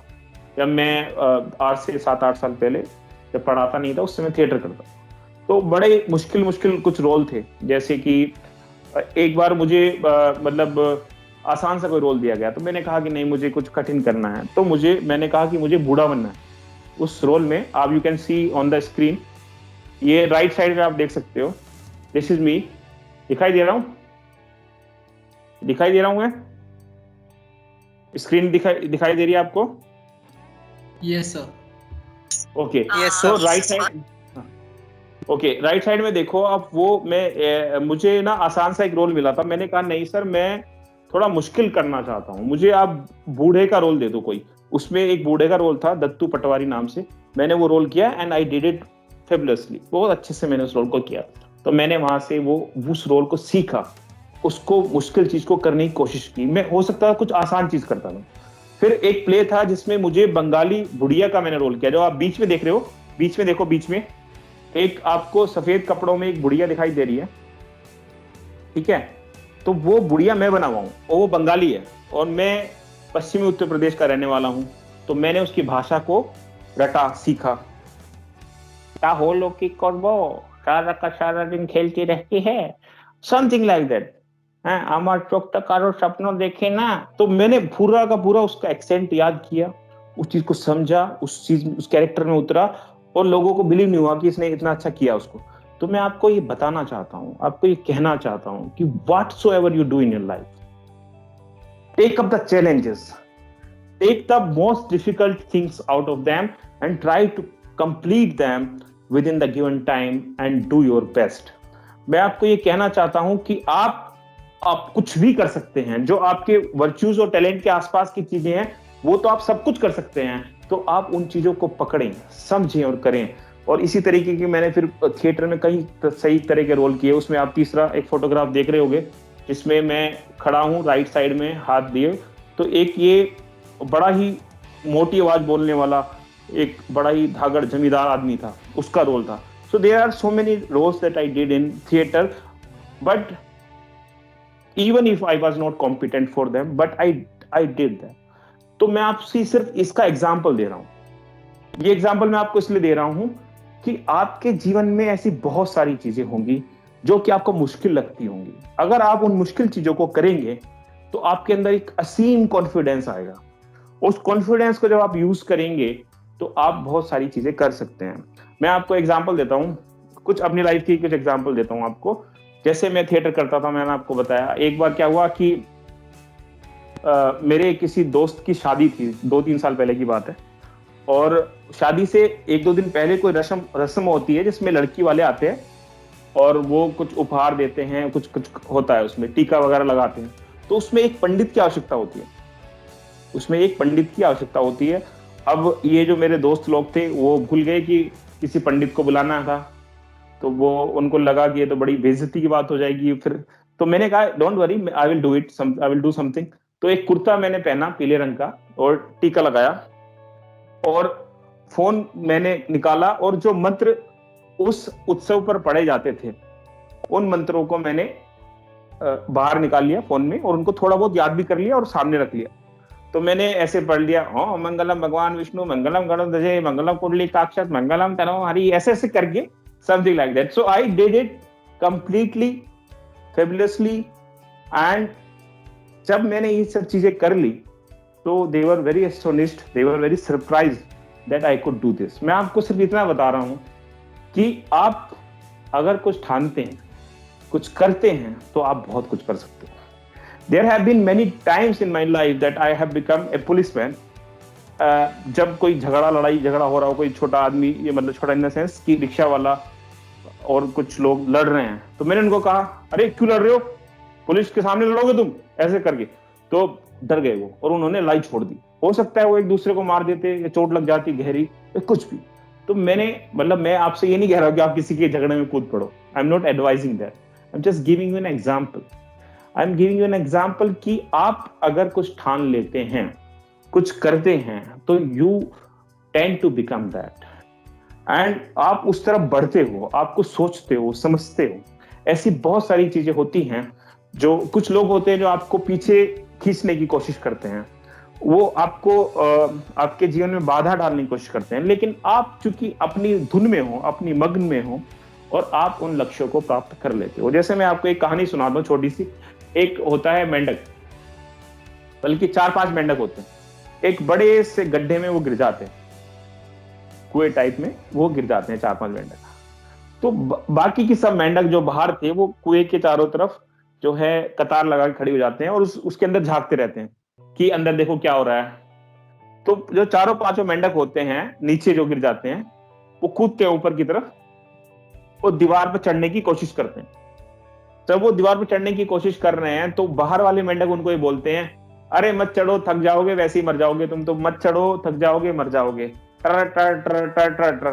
तो they keep on saying things that it will happen, that you will die soon, so and so forth. But सारे मेंढक जो नीचे गिरे होते हैं थक के बैठ जाते हैं. एक मेंढक होता है जो केवल लगा रहता है, थक के चूर हो जाता है, लेकिन फिर भी लगा रहता है, और बड़ी मुश्किल से वो उस कुएं से बाहर निकल जाता है और उसकी जान बच जाती है. और जो बाकी के दूसरे मेंढक थे, उनकी एनर्जी इस समय तक पूरी खत्म हो चुकी थी, क्योंकि बहुत समय तक वो भूखे रह गए, वो उन्होंने कोशिश नहीं की और वो वहीं पर सड़कर मर जाते हैं. मैं आपसे ये कहना चाहता हूं कि भले ही आपसे कोई कितना भी कहे, कितना भी बोले आपसे कि आप ये काम नहीं कर सकते, you are not good enough for this, you are not meant to do this, you don't have to listen to them, but you have to do one thing, keep working harder, keep trying harder, and there are mighty chances, there are ample chances that you will get success one day. तो मैं आपसे ये कहना चाहता हूं, और success, फिर मैं आपको वहीं सक्सेस से जोड़ता हूं. अगर आप सक्सेसफुल होंगे तो आर्थिक युग है, भौतिक युग है, ज्यादातर आपकी जो खुशियां हैं कहीं ना कहीं फिजिकल हैप्पीनेस से जुड़ी हैं, तो कम से कम आप फिजिकल हैप्पीनेस प्राप्त करेंगे, और वो जो कि आपको मानसिक और इंटेलेक्चुअल हैप्पीनेस की तरफ भी ले जाएंगी. मैं आपसे कहना चाहता हूं कि आप सक्सेस की तरफ मेहनत करें, कठिन मेहनत करें, कठिन परिश्रम करें, और अगर आप मेहनत करते रहेंगे तो आप, there are very few chances कि आप दुखी होंगे. आप एक तो बिजी रहेंगे, और बिजी आदमी जो है उसके पास दुखी होने के कारण बहुत कम होते हैं, क्योंकि उसके पास लक्ष्य होते हैं, उसके पास करने के लिए काम होता है, और जब वो अपने काम में थोड़ी थोड़ी, मैंने आपको पहले ही बता दिया है, सफलता पाता जाएगा तो खुश होता जाएगा, और वही आपको उस जर्नी को भी एंजॉय करना है. मैंने उसका भी हल आपको बता दिया है. तो जब आपके पास इतनी सारी समझ है तो आप उस काम पर लग जाइए, उन मेहनत पर लग जाइए और उस चीज को समझिए. मैं आपके सामने कुछ एग्जांपल पेश करना चाहता हूं. There are some very beautiful movies that you should watch, and you must have watched some of them already. 3 idiots को आपने देखा होगा, कैसे 3 लड़के जो इडियट्स माना जाता था, जिनको उन्होंने अपने आप को कैसे प्रूव किया और कैसे दुनिया की सोच को बदला. तो ये मूवीज आपको इसका सबक लेना चाहिए, इससे बहुत कुछ सीखना चाहिए, कि बड़ी फनी तरीके से बनी हुई लेकिन बहुत ही शिक्षाप्रद मूवी, और भारत की सबसे बेस्ट मूवीज में से एक 3 इडियट्स है. आपको इसके कुछ बातों को अपने जीवन में उतार लेना चाहिए, यानी कि आपको एक तो हार नहीं माननी चाहिए, दूसरा इनोवेटिव और क्रिएटिव होना चाहिए, तीसरा आपको दोस्तों की बहुत जरूरत होती है लाइफ में, कॉन्फिडेंस की, और अच्छे सच्चे मित्रों की बहुत जरूरत होती है, और भी बहुत सारी चीजें हैं इस मूवी में सीखने की. और आपके सामने एक और मूवी का एग्जांपल दे रहा हूं मैं, लाइफ इज ब्यूटीफुल. ये मूवी है, अगर आप देख सको तो इसको जरूर देखना। Life is beautiful is a movie जिसमें आपको मैं बताऊं, सेकेंड वर्ल्ड वॉर के आसपास की ये मूवी है, यानी कि इसका जो बैकड्रॉप है वो सेकेंड वर्ल्ड वॉर का है। और इसमें एक नाजी कैंप में यहूदियों को रखा जाता है, जिसमें ये व्यक्ति जो आपको दिखाई दे रहा है ये भी एक यहूदी था। इसको कैंप में रखा गया और इसका एक छोटा सा बच्चा था साथ में, उस बच्चे को भी साथ में रहना पड़ा। तो लास्ट समय तक ये आदमी उसको समझाता रहा इस बच्चे को कि that this is a game, everyone is playing game. और बहुत सारे टास्क करने पड़ते थे, बहुत सारा हार्ड वर्क करना पड़ता था। तो वो ये कहता था कि ये करने से हमें ये मिलेगा, ये करने से हमें ये खिलौना मिलेगा, something like that. So he kept on engaging his little child. और लास्ट में वो इस आदमी को कंसंट्रेशन कैंप में जला दिया जाता है, मार दिया जाता है। वो बच्चा अकेला किसी के पास पहुंचता है। तो ये मूवी हमें क्या सिखाती है, इस मूवी का मैंने आपके सामने क्यों जिक्र किया? ये मूवी हमें सिखाती है कि कितना भी दुख, कितनी भी परेशानी, कितनी भी कठिनाइयां आपके जीवन में हो, आपको हमेशा पॉजिटिव एटीट्यूड रखना है। एंड कुछ लोग ये कहेंगे कि आप पॉजिटिविटी पर सर बहुत ध्यान दे रहे हो, ऐसा बहुत मुश्किल से हो पाता है ये वो। आप बिल्कुल सही कह रहे हो, लेकिन बीइंग ए ह्यूमन, अगर आप बहुत जल्दी हार मानने लगोगे तो आप डीप ड्राउन हो जाओगे, आप डूब जाओगे, आप और पीछे चले जाओगे। It's better that you accept challenges, be positive and try to complete them. और ऐसा भी हो सकता है आपकी मनोस्थिति इसी उसमें बदल जाए और बेहतर हो जाए। Beautiful is a very beautiful movie.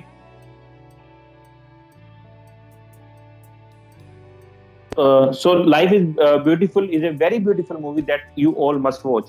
एक और है विल स्मिथ की द परस्यूट ऑफ हैप्पीनेस। एक इस मूवी में भी बहुत सारी एक कहानी है कि कैसे ये आदमी जो है बहुत स्ट्रगल करता है लाइफ में, और एक बोन स्कैनर एक मशीन होती है, उसको बेचने के लिए निकलता है, लेकिन वो चोरी हो जाती है, बिक नहीं पाती। इसकी वाइफ से इसका तलाक हो जाता है। ये छोटा सा बच्चा जो आपको स्क्रीन पे दिखाई दे रहा है, इसके साथ इसका ये बेटा है, इसके साथ ये रहता है एक बड़े गेटोज में, गलियों में। बहुत संघर्ष करता है और बाद में एक बहुत ही सफल इंसान बनता है। तो ये इंसान स्ट्रगल की एक सच्ची कहानी पर आधारित है ये movie, pursuit of happiness, and you should watch it when you have time.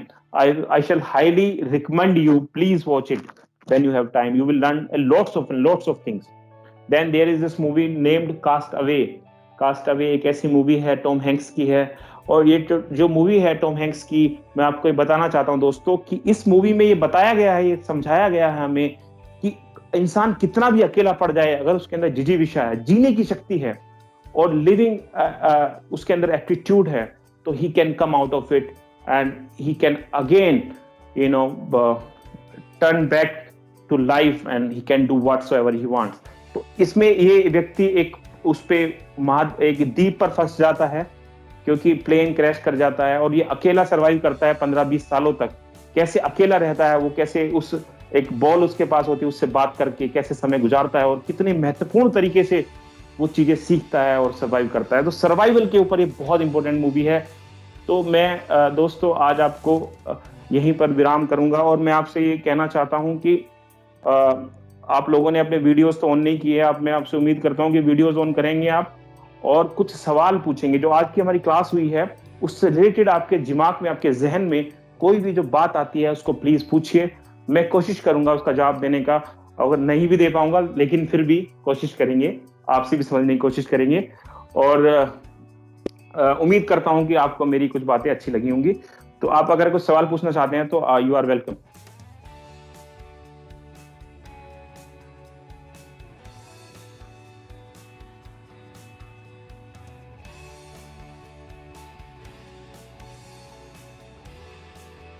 कोई कुछ पूछना चाहता है?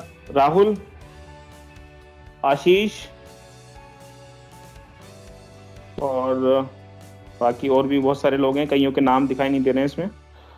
तो अगर आप कुछ पूछना चाहते हैं तो पूछिए, नहीं तो फिर हम लोग इसको बंद करेंगे।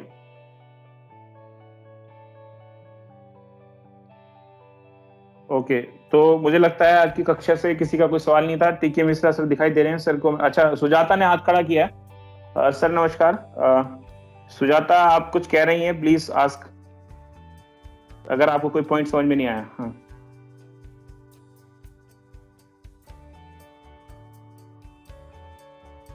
सुजाता सुजाता ने हाथ खड़ा किया था, अभी नहीं दिखाई दे रही है। अच्छा, आशीष कुछ कह रहे हो? ऋषु, आशु, ओके।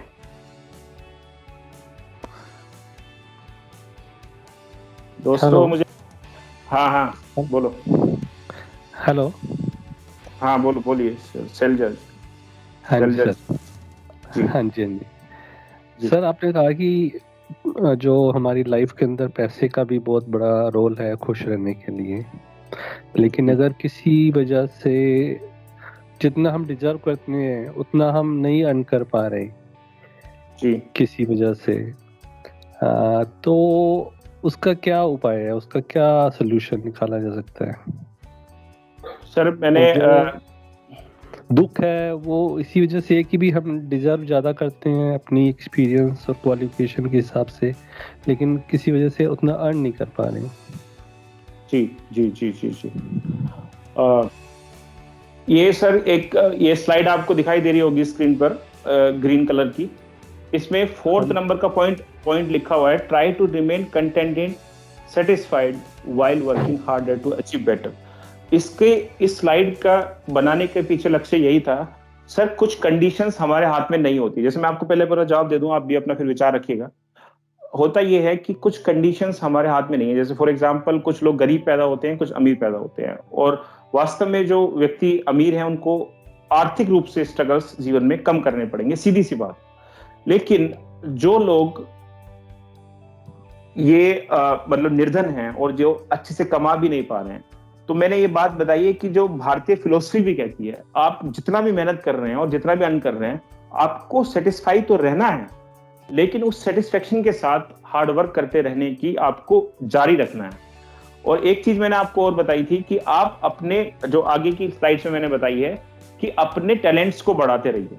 इन द सेंस कि अगर आपको उस क्षेत्र में कामयाबी नहीं मिल रही, फॉर एग्जांपल एक निर्धन व्यक्ति है और उसको एक पर्टिकुलर चीज में वो उतने पैसे नहीं कमा पा रहा, मान लीजिए वो दुकान चलाता है और उस दुकान में वो उतने पैसे नहीं कमा पा रहा, तो क्या वो और भी स्किल्स हैं उसके अंदर? मैंने ये जो स्किल्स वाली बात बताई है, नंबर 3 पॉइंट पर आप देखिए कि वो अपने स्किल्स को और डेवलप करे, स्मार्ट एप्टीट्यूड लाए। एग्जाम्पल के तौर पर, वो अगर अपने दुकान के सामान को घर घर पहुंचाने का तरीका निकाले, मैं एग्जाम्पल दे रहा हूं, वो और भी चीजों में हो सकता है, तो वो एक स्मार्ट एप्टीट्यूड हो गया, ताकि लोग उसके पास नहीं आए और वो वहां तक पहुंचा रहा। तो क्या वो अपने काम में स्मार्टनेस ला पा रहा है? ये कहना बहुत आसान है, मैं ये भी जान रहा हूं। और एक निर्धन व्यक्ति के लिए बहुत वास्तव में चीजें और मुश्किल होती हैं और वो इम्प्लीमेंटेशन भी बहुत मुश्किल होता है। लेकिन उसका हल सिर्फ ये है कि पहली बात, उसको सेटिस्फाइड रहते हुए हार्ड वर्क करना है। दूसरी बात, उसको स्किल्ड रहते हुए, अपने स्किल को बढ़ाते हुए स्मार्ट एप्टीट्यूड को लाना है, और उसको हमेशा नए रास्तों की खोज में रहना है, नए रास्तों की। क्योंकि अगर वो स्टेगनेंट हो गया, अपने पुराने पुश्तैनी काम को ना छोड़े, लेकिन उसमें भी अगर वो कुछ स्मार्ट बदलाव लाता रहेगा, तो वास्तव में वो आर्थिक युग के हिसाब से, इस भौतिकवादी युग के हिसाब से कहीं ना कहीं एडजस्टमेंट करने की कोशिश करेगा। तो मेरा ये मानना है sir. Thank you sir, thank you. जी जी। सुजाता कुछ कह रही थी आप, सुजाता?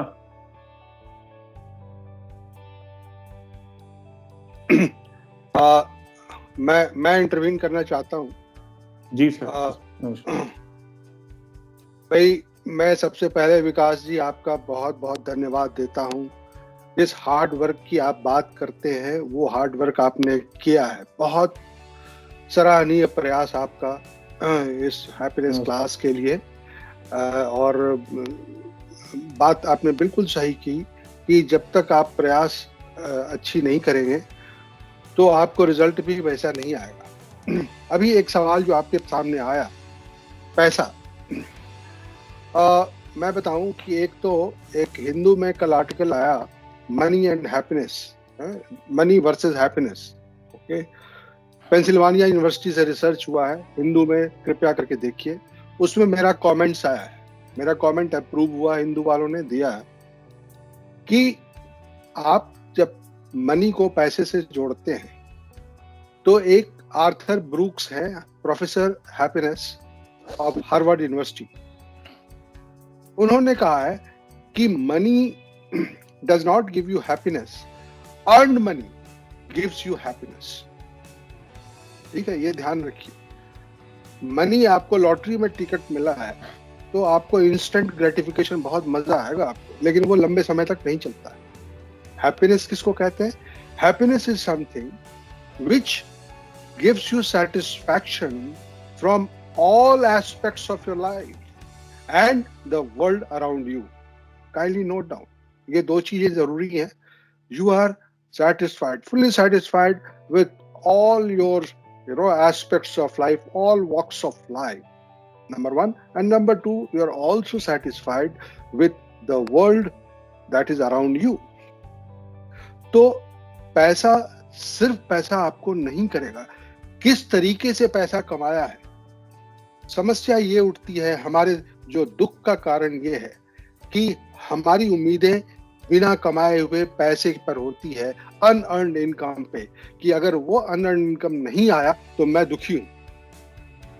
अगर आप उचित प्रयास करते जाओ और जो भी, जैसा कि विकास जी ने कहा, जो भी आपके पास आता है संतोषजनक रूप से उसका इस्तेमाल करो. अन्यथा आप उम्मीद मत बढ़ाओ कि हमें इतना क्यों, उसको इतना मिल रहा है, हमें इतना कम क्यों मिल रहा है. जिसको जितना ज्यादा मिल रहा है उतना ही ज्यादा दुखी भी हो सकता है, ये ध्यान रखिए आप. जरूरी नहीं है कि पैसे मिल गया है तो वो सुखी हो गया और वो हैप्पी हो गया. तो कहने का मतलब ये है कि ये आपके वैल्यूज पर डिपेंड करता है, आपकी सोच पर डिपेंड करता है, किस तरीके से आपने पैसा कमाया उस पर डिपेंड करता है. और किसी ने बहुत अच्छा कहा है कि पैसा जब आप दूसरों पे खर्च करते हो तब आपको वो खुशी देता है. अपने पे खर्च करने की जब करते हैं आप तो वो तो थोड़ी देर के लिए आपको खुशी देगा, लेकिन जब आप दूसरों के लिए ऊपर खर्च करते हो, इन्वेस्ट करते हो, तो वो लंबे समय का आपको हैप्पीनेस देता है. और these are certain things wonderful. लेकिन मुझे इस बात का थोड़ा सा खेद जरूर है कि आप, जब विकास जी आपसे पूछते हैं कि आप क्वेश्चन कीजिए तो आप बड़े मौन अवस्था में रहते हैं. इसके दो कारण हैं. नंबर वन, कि कोई आसानी से ये स्वीकार नहीं करना चाहता है कि वो हैप्पी नहीं है. दूसरा कि वो सोचता है कि मैं, और जब अगर आप हैप्पी हैं, जेन्युइनली हैप्पी हैं, तो हैप्पीनेस क्लास में आने में आपको दिक्कत क्या है? अगर हम खुश हैं तो हम योगा में क्यों नहीं ज्वाइन कर सकते हैं? खूब ज्वाइन कर सकते हैं.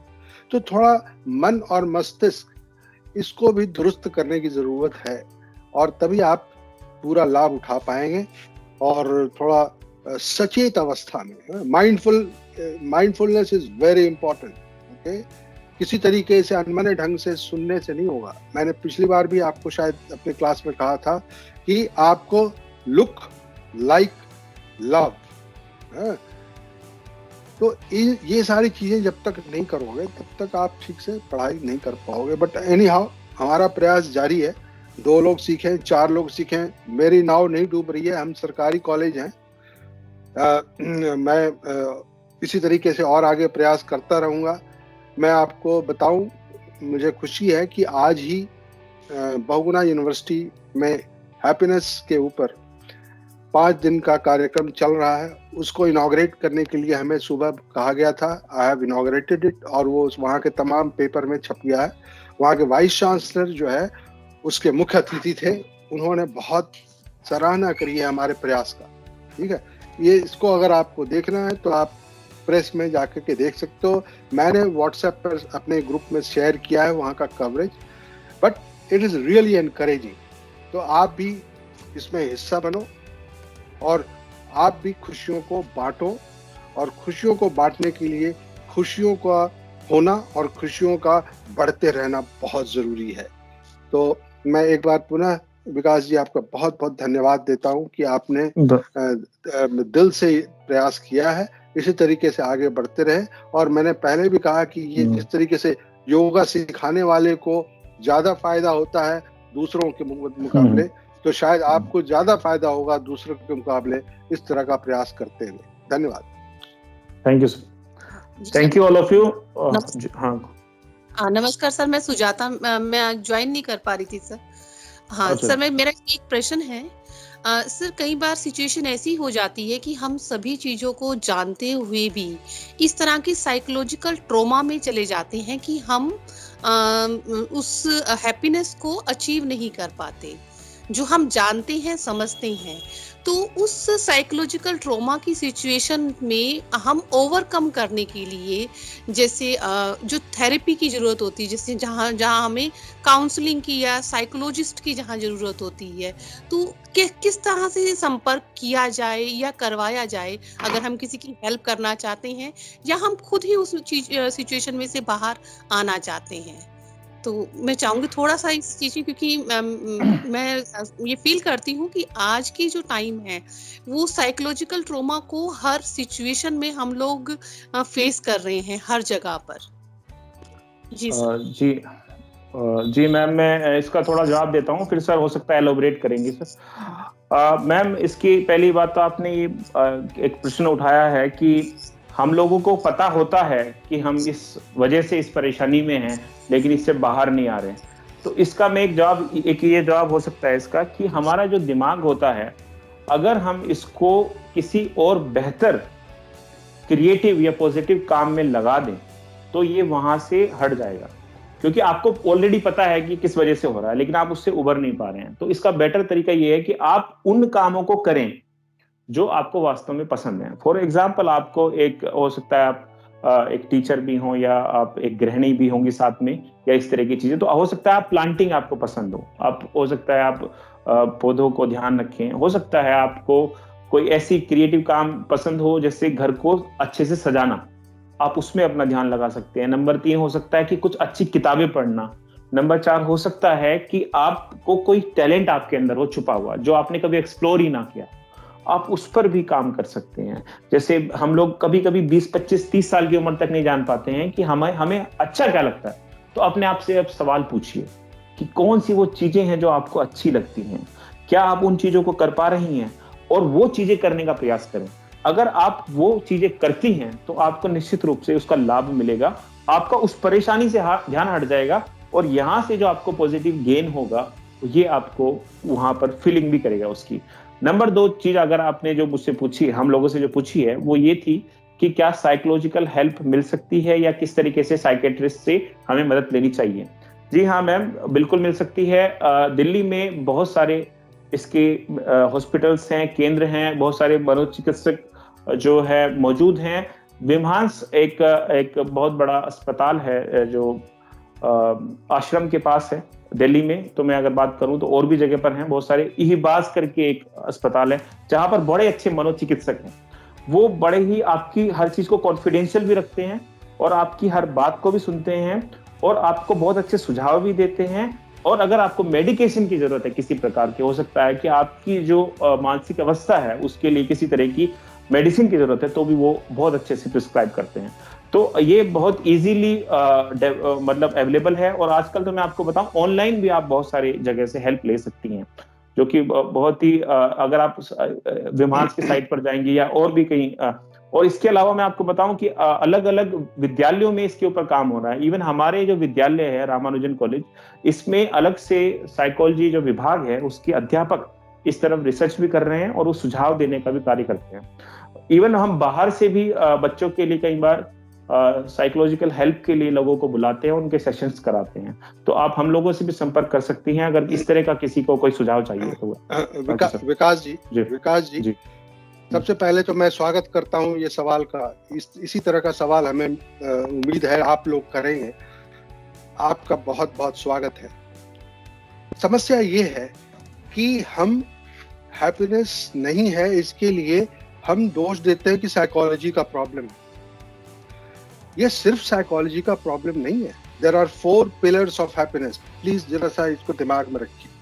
4 पिलर्स।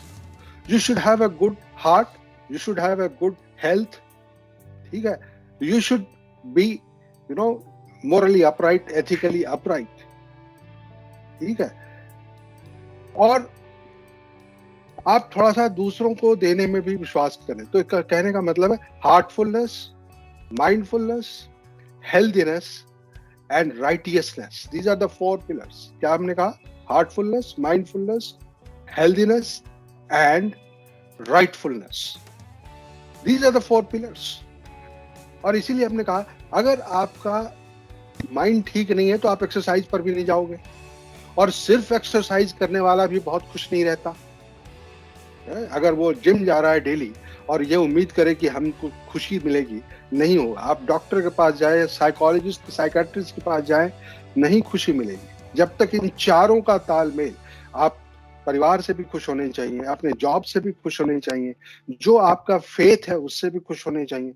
जैसे हमने आपको डिफाइन किया, try to derive satisfaction from all aspects of your life and the world around you, then only you can get happiness. That is the real meaning of happiness. आप, ये कोई इस तरह की बीमारी नहीं है कि आप किसी साइकोलॉजिस्ट के पास जा रहे हो। Holistic approach is required where you have a healthy mind, healthy heart, okay, and you are conscientious, you have a healthy soul also, you are following your soul also, put together. The spiritual aspect is also important, okay. When you combine all these things in a balanced way, then only you will get happiness. There are 4 areas. One is family, okay, another is your faith, okay, and third is your workplace, okay, and another is your personal time. All these things have to be balanced, and together you have to carry out, okay, then only you will solve your problem of happiness. But I really appreciate if you have opened up. किसी doctor के पास अगर आप मुंह बंद करके जाओगे तो doctor इलाज नहीं कर सकता, आपको खुलना चाहिए। So I appreciate this. Okay, thank you, Vikas. Thank you. So thank you all of you. We will meet again very soon. Thank you very much for coming. Thank you, sir. We are signing off from here. Okay.